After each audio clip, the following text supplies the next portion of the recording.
wife died 6 months ago, leaving me with a teenage daughter who blamed me for everything. While packing her belongings, I found a box of old cassette tapes hidden in her closet. I pressed play, expecting to hear music from our college days. Instead, I heard my wife's voice revealing a secret she had left specifically for our daughter, one that would change everything between us. Before we dive into this emotional journey, I'd love to know, where are you watching from today? Drop your city in the comments below, and be sure to subscribe for more incredible stories every day. Now let's head back to that painful afternoon in my wife's bedroom. The silence in our house had become a living thing, thick and suffocating, filling every corner with the weight of words we couldn't say to each other. It had been 6 months since Sarah died. 6 months since cancer took away the woman who had been the heart of our family, the translator between a practical father and a passionate teenage daughter who seemed to speak completely different languages. Zoe blamed me. I could see it in her eyes every morning when she grabbed her backpack and left for school without saying goodbye. I could hear it in the way she answered my questions with single syllables, in the way she turned up her music when I tried to talk to her, in the way she looked at me like I was a stranger who had somehow failed the most important test of his life. "You didn't fight hard enough," she had screamed at me the night after the funeral, her 16-year-old face twisted with grief and rage.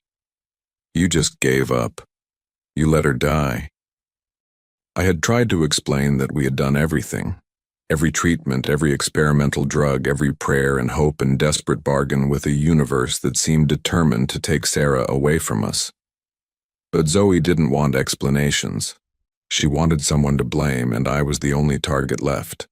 So we lived like ghosts in our own home, moving around each other carefully, avoiding the landmines of memory that seemed to be buried in every room. Sarah's coffee mug still sat in the kitchen cabinet. Her books were still stacked on the nightstand. Her clothes still hung in the closet, and every time I walked past our bedroom, I could smell the faint trace of her perfume, a reminder of everything I had lost. I had been putting off the inevitable task of going through Sarah's belongings.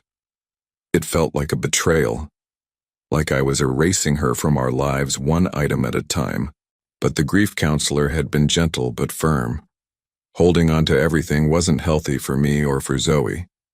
We needed to start the process of moving forward, even if it felt impossible.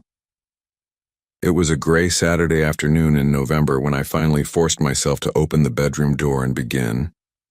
Zoe was at her friend Madison's house, which had become her refuge from the sadness that permeated our home. I had the house to myself, and several empty boxes that I had been staring at for weeks. I started with the easy things: old magazines, expired medications, the stack of get well cards that had accumulated during Sarah's final months. Each item was a small decision: keep, donate, or throw away. Most of it was easy to categorize, but every few minutes I would find something that stopped me cold. A ticket stub from a movie we had seen on our anniversary, a grocery list written in her careful handwriting, a bookmark she had made from a pressed flower. It was when I reached the top shelf of her closet that I found the box. It was a simple cardboard shoebox, the kind that might hold old photographs or important documents. But when I lifted it down and opened it, I found something I hadn't expected. A collection of cassette tapes, each one carefully labeled with a number and a date. The tapes were old, the kind we used to make in college when we would record songs off the radio or create mixtapes for each other. Sarah had been sentimental about music, always saying that certain songs could transport her back to specific moments in time. I assumed these were compilations she had made over the years, musical time capsules from different periods of our life together. I carried the box downstairs to the living room, where Sarah's old boombox still sat on the bookshelf. We had kept it for nostalgia, even though we rarely used it anymore. I pulled out the first tape, labeled simply 1 and dated from 8 months ago, right around the time Sarah had started her final round of chemotherapy. I slipped the tape into the player and pressed play, expecting to hear the opening notes of some song that would bring back memories of our younger days. Instead, I heard something that made my heart stop. Sarah's voice, clear and strong, speaking directly to me across the months that separated us. "Hi, baby," she said, and I could hear the smile in her voice. "If you're listening to this, it means you finally found my secret project. I hope Zoe is with you, because these aren't really for you. They're for her. But I know you'll want to hear them first, to make sure they're okay. That's just who you are, always trying to protect us." I sank into the couch, my hands shaking as I held the small plastic case. Sarah's voice continued, warm and familiar, as if she were sitting right next to me. "I started making these tapes when Dr. Martinez told us that the treatment wasn't working anymore. I knew I was running out of time, and I kept thinking about all the things I wanted to tell Zoe, all the stories I wanted to share with her, all the advice I wanted to give her for the life she's going to live without me." My throat tightened as I listened to my wife's voice, so full of love and determination, even in the face of her own mortality. "I know she's angry right now," Sarah continued. "I know she's probably angry at you, angry at me, angry at the whole world for being so unfair. That's okay. Anger is just love with nowhere to go. But I want her to know that she doesn't have to carry that anger forever. And I want her to know that you're not the enemy, Kevin. You're the best man I've ever known, and you're exactly the father she needs, even if she can't see it right now." The tape continued for another 40 minutes, with Sarah telling stories about her own teenage years, about the fights she had with her parents, about the mistakes she made and the lessons she learned. She talked about meeting me in college, about our first date, about the moment she knew she wanted to spend her life with me. "Your father," she said, speaking directly to Zoe now, "is the kind of man who will drive 3 hours to bring you soup when you're sick at college. He's the kind of man who remembers the names of all your friends and asks about them. He's the kind of man who cried when you took your first steps, who stayed up all night when you had pneumonia when you were 7, who learned to braid hair just so he could help you get ready for school." I was crying now, tears streaming down my face as I listened to Sarah defend me to our daughter, as she tried to build a bridge across the chasm that grief had created between us. When the first tape ended, I immediately put in the second one. This one was different. Sarah was telling stories about her childhood, about her relationship with her own mother, about the dreams she had when she was Zoe's age. "I wanted to be a writer," she said. "I used to fill notebooks with stories and poems, and I was convinced I was going to be the next Maya Angelou. Your grandmother thought it was impractical, and she was probably right. But she never told me to stop dreaming. She just said, 'Make sure you have a backup plan and make sure you marry someone who believes in your dreams.'" Sarah laughed, and the sound was like sunlight breaking through clouds. "I found that person in your father. He read every terrible poem I wrote in college. He encouraged me to submit my stories to magazines even when they got rejected. And when I decided to become a teacher instead of a novelist, he never once said, 'I told you so.' He just said, 'You're going to change so many lives.'" I listened to tape after tape, each one revealing new layers of the woman I thought I knew completely. Sarah talked about her fears, her hopes, her regrets. She shared stories I had never heard, memories from before we met, dreams she had never told me about.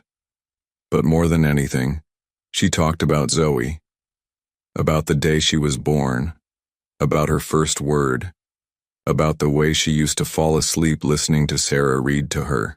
She talked about Zoe's artistic talent, her fierce independence, her capacity for love and loyalty. "You are so much like me at your age," Sarah said on the fourth tape. "Passionate, stubborn, convinced that the world is either completely wonderful or completely terrible, with no in-between. That's not a bad thing, sweetheart. That passion is going to serve you well in life, but you have to learn to channel it, to use it to build things instead of tear them down." It was on the sixth tape that Sarah addressed the elephant in the room directly. "I know you're angry at your father," she said, her voice gentle but firm. "I know you think he didn't do enough to save me, that he gave up too easily. But honey, that's not true. Your father fought for me every single day. He researched every treatment, he drove me to every appointment, he held my hand through every procedure. He slept in hospital chairs for weeks at a time. He never gave up on me, not for a single moment." Sarah's voice broke slightly, and I could hear her take a shaky breath before continuing. "The truth is, I was ready to go before he was ready to let me go. I was tired, Zoe. I was in pain and I was scared. But mostly I was tired of fighting a battle I couldn't win. Your father wanted to keep trying, wanted to pursue more treatments, more experimental drugs. But I asked him to stop. I asked him to let me go with dignity, surrounded by the people I loved." I had to pause the tape, overwhelmed by the memory of that conversation. Sarah had been so calm, so certain, while I had been desperate and grasping for any possibility that might save her. "Don't blame him for honoring my wishes," Sarah continued when I pressed play again.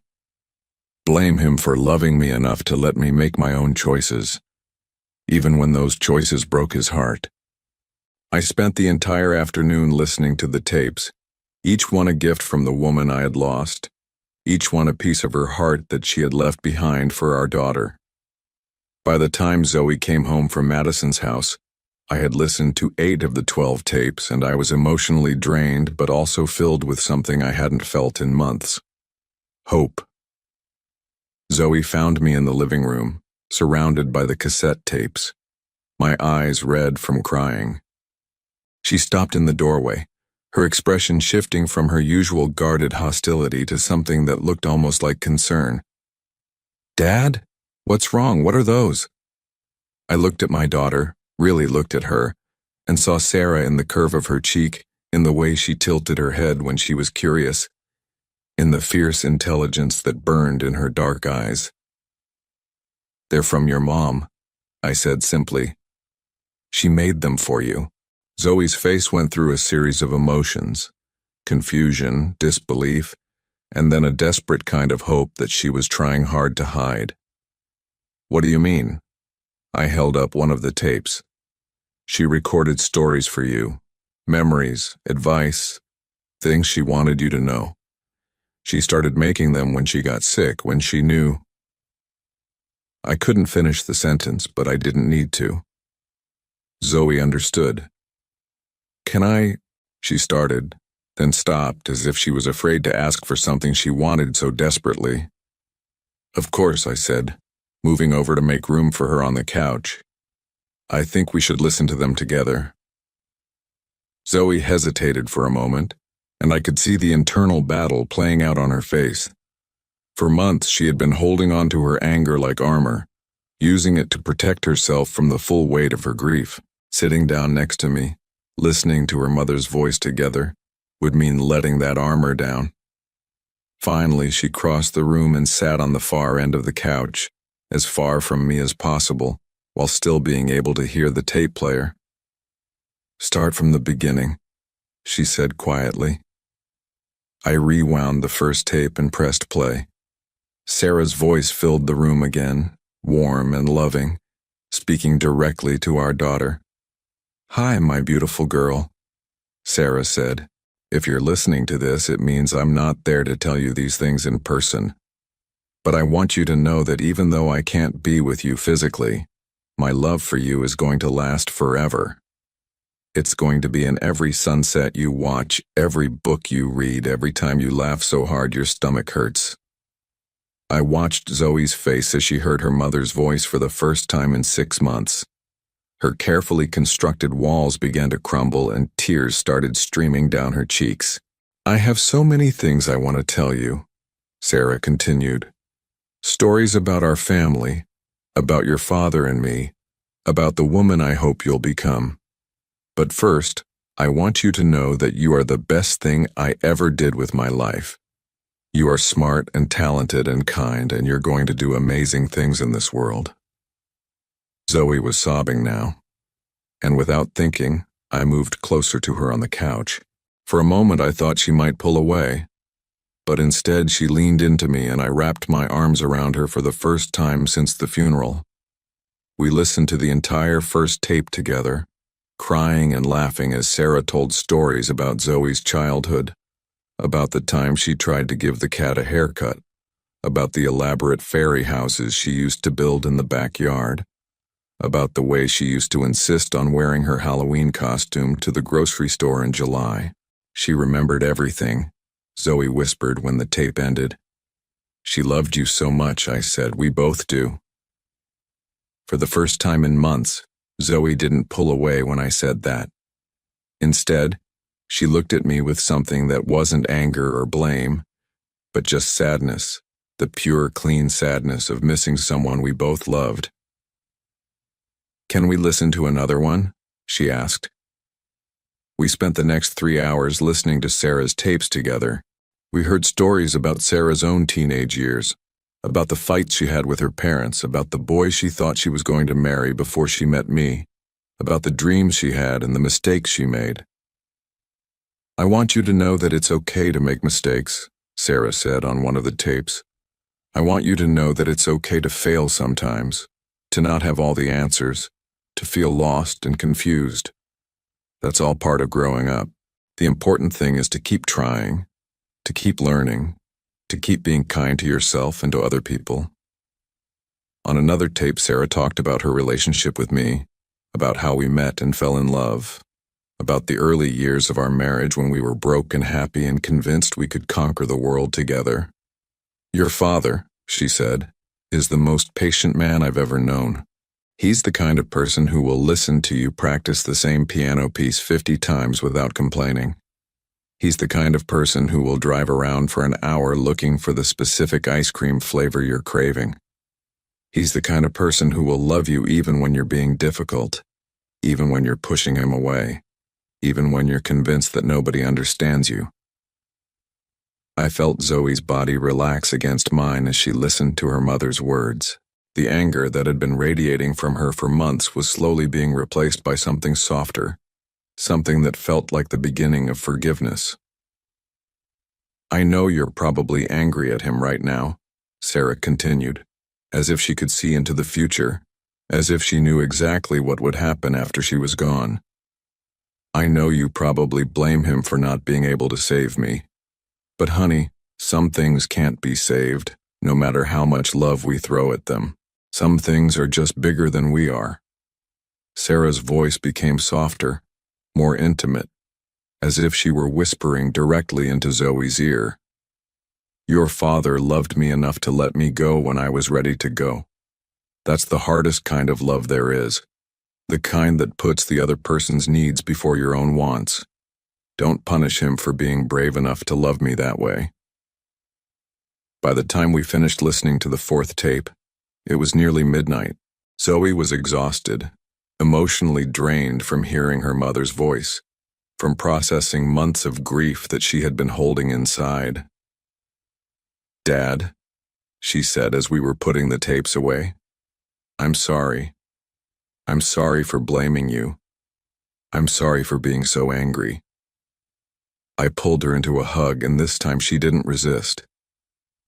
"You don't have to apologize for grieving, sweetheart. You don't have to apologize for missing her. I just miss her so much," Zoe whispered into my shoulder. "I miss talking to her. I miss her advice. I miss the way she used to make everything okay." "I miss her too," I said. "Every single day." We established a new ritual after that night. Every Sunday evening, Zoe and I would sit together in the living room and listen to one of Sarah's tapes. We would make popcorn and hot chocolate, and we would let Sarah's voice fill the silence that had been dividing us for so long. Each tape revealed new layers of the woman we had both loved. Sarah talked about her dreams for Zoe's future, about the colleges she hoped Zoe would consider, about the career paths that might suit her artistic temperament. She shared stories about her own mother, about the lessons she had learned about being a woman in the world, about the importance of standing up for yourself while still being kind to others. "I want you to travel," Sarah said on the 7th tape. "I want you to see places I never got to see, to experience things I never got to experience. But more than that, I want you to be brave. I want you to take risks, to fall in love, to have your heart broken, and then put it back together again. I want you to live a big, messy, beautiful life." On the 8th tape, Sarah talked about her illness, about the fear and uncertainty that came with a terminal diagnosis, but also about the clarity it had given her. "Getting sick taught me what really matters," she said. "It's not the house or the car or the clothes in your closet. It's the people you love and the memories you make with them. It's the way your father's face lights up when he talks about you. It's the sound of your laugh when you think something is really funny. It's the feeling of being completely known and completely loved by another person." The 9th tape was perhaps the most difficult to listen to. Sarah talked about dying, about her fears for Zoe and me, about the things she wished she could be there for. "I'm going to miss your graduation," she said, her voice thick with emotion. "I'm going to miss your wedding, if you choose to get married. I'm going to miss meeting your children if you choose to have them, and that breaks my heart in ways I can't even describe." Zoe was crying again, and I felt my own tears starting to fall. "But here's what I want you to remember," Sarah continued. "I'm going to be there in all the ways that matter. I'm going to be in the strength you show when things get difficult. I'm going to be in the kindness you show to other people. I'm going to be in the way you love your father and the way he loves you.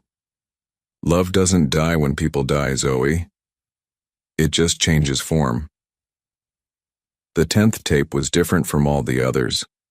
When it started, instead of Sarah's speaking voice, we heard the soft strumming of a guitar. Then Sarah began to sing, not a song from the radio, but something she had written herself. Her voice gentle and slightly hoarse from the treatments, but still beautiful. "My sweet girl, when I'm not here, look for me in the morning light. Look for me in the books you read and the pictures that you paint so bright. I'll be the voice that says keep going when the world seems dark and cold. I'll be the love that lives inside you as you grow up brave and bold." Zoe gasped, her hand flying to her mouth. "She's singing to me," she whispered.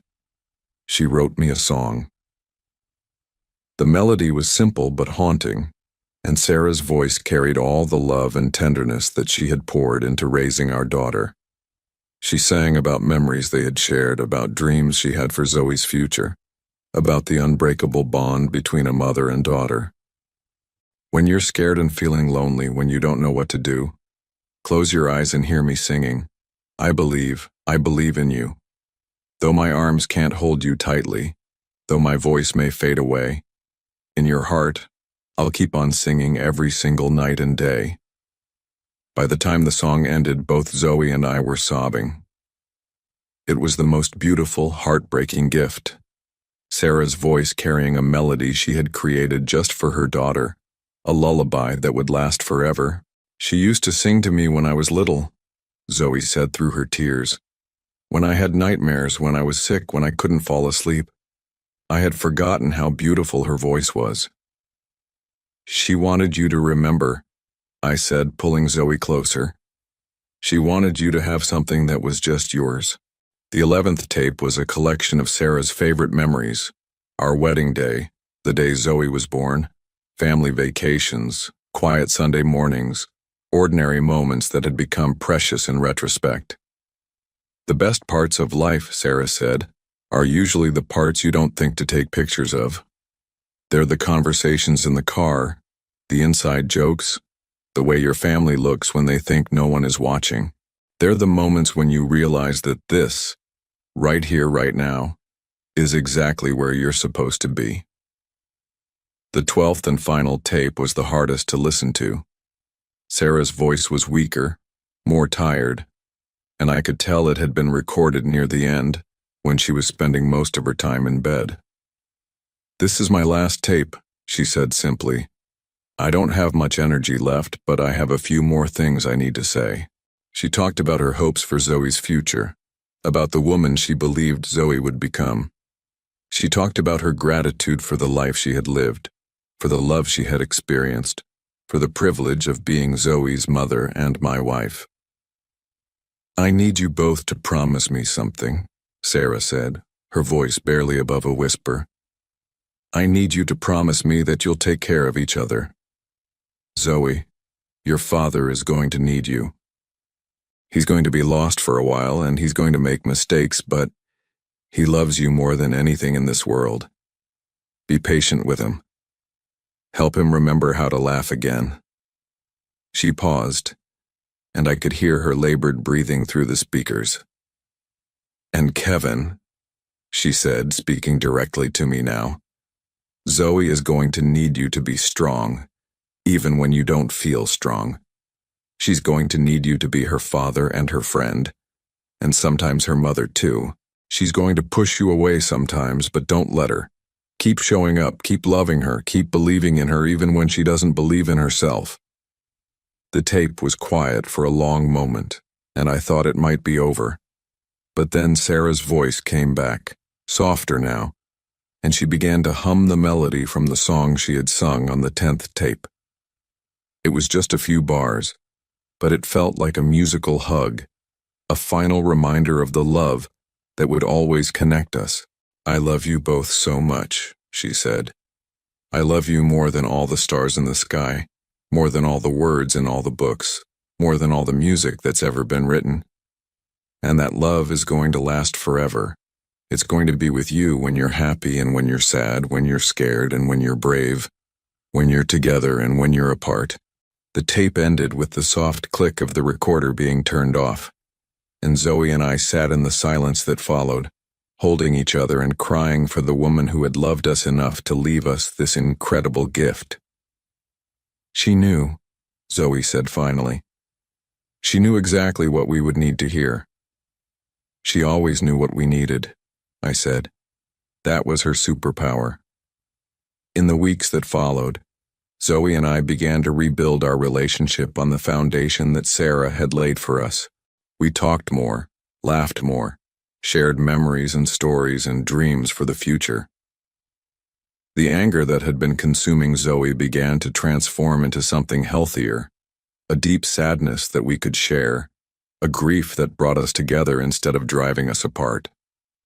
We kept the ritual of listening to the tapes, cycling through them again and again, finding new meaning in Sarah's words each time we heard them. But it was the song that became our most treasured possession. Zoe would often ask to hear it when she was having a particularly difficult day, and I would play it for her, watching as her mother's voice wrapped around her like a warm embrace.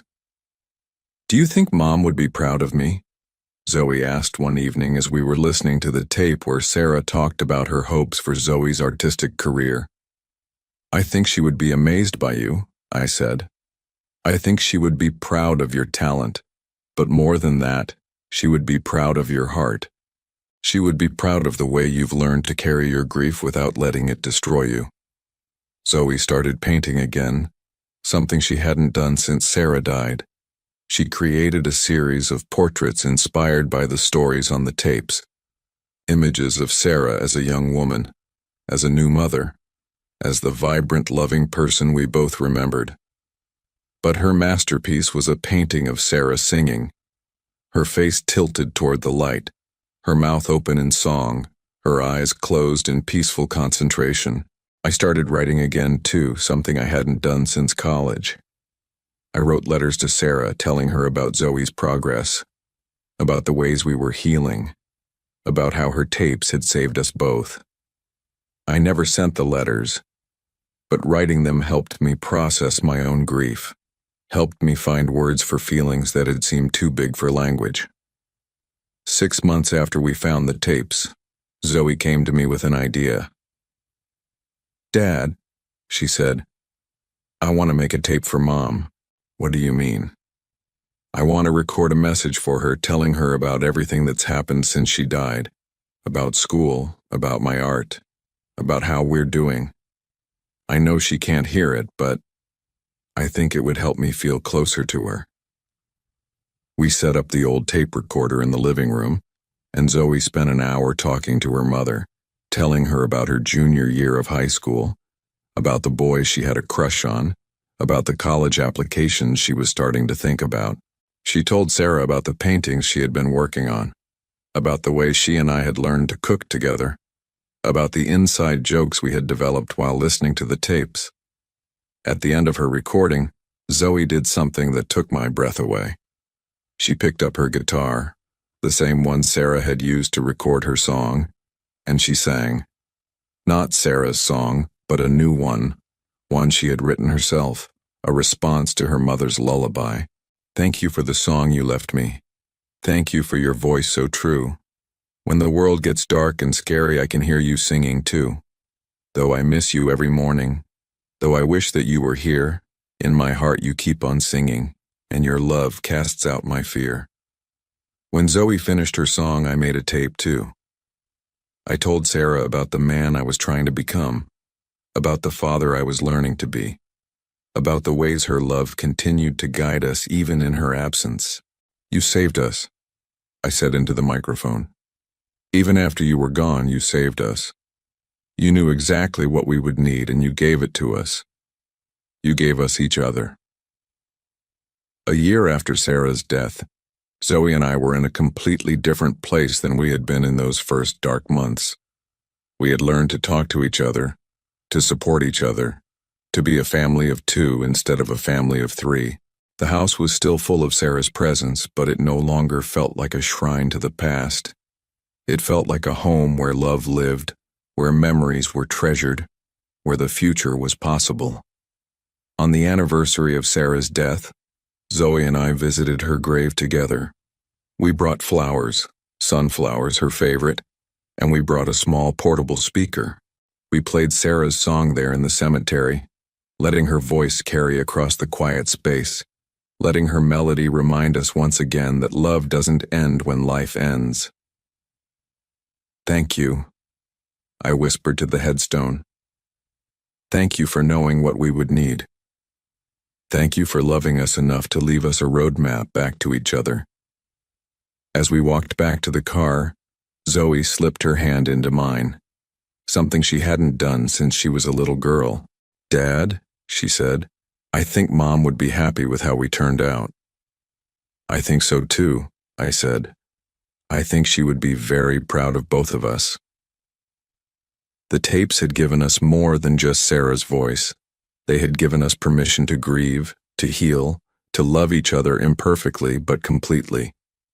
They had shown us that even in death, love finds a way to bridge the gaps between people, to heal the wounds that loss creates, to remind us that we are never truly alone as long as we carry the love of those who came before us.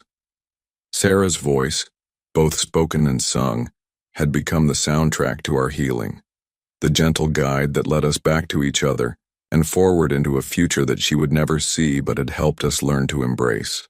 In leaving us those tapes, she had given us the greatest gift possible, the knowledge that love transcends death, that family is stronger than grief, and that sometimes the most powerful words are the ones spoken by someone who is no longer there to say them in person. What an absolutely beautiful and heartbreaking story about love that transcends death and the healing power of a mother's voice. Sarah's foresight in creating those tapes shows the depth of a parent's love. What do you think about Sarah's decision to record these messages? Have you ever left or received a message that changed everything? Let us know your thoughts in the comments below. If you were moved by this powerful story of grief, healing, and the unbreakable bonds of family, please show your support by hitting that like button, and be sure to subscribe for more incredible stories every day. Don't forget to click the notification bell so you never miss an upload. Thanks for watching, and we'll see you in the next one.